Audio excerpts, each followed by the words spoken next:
আল্লাহ রহমতে বিএনপি হয়তো যে তারেক রহমান ক্ষমতায় আসলে এই কলেজের জন্য কোনো কোনো পরিশ্রমই লাগবে না। ওদের 3 লাখ টাকা ঘুষ প্রয়োজন হলে অধ্যক্ষ সাহেবকে সুদে আসলে ওটা ফেরত দেওয়ার ব্যবস্থা করবে। এখন এটা করতে হবে না, কিন্তু তার আগে প্রতিষ্ঠানটি একটা আদর্শ প্রতিষ্ঠান হিসাবে এটাকে আরো বেশি সমাজে মানে এটাকে দাঁড় করাতে হবে। রেজাল্ট আপনাদের ভালো আছে, ঠিক আছে। আপনি এই শুধু একটা একটা মেয়ে কলেজ থেকে বেরিয়ে গেল, ইন্টারমিডিয়েট জিপিএ 5 পাইল, কিন্তু সেই মেয়ের তার আচরণ, তার স্বভাব ইত্যাদি ইত্যাদি তার কিছুই নাই, তার সাধারণ জ্ঞান বলতে কিছু নাই, ছিল। এরকম কিন্তু একটা মেয়েকে দিয়ে কিন্তু কিছু হবে না, পরিবারের হবে না, সমাজের হবে না, দেশের হবে না। এর পিছনে আপনাদের শ্রম এবং সময় ব্যয় করতে হবে।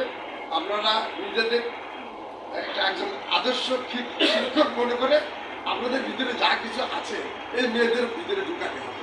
এর জন্য আপনাদের অনেক সময় কষ্ট হবে বা একাধিকবার একটা বিষয় করতে হবে, চেষ্টা করতে হবে, বিরক্ত হওয়া যাবে না।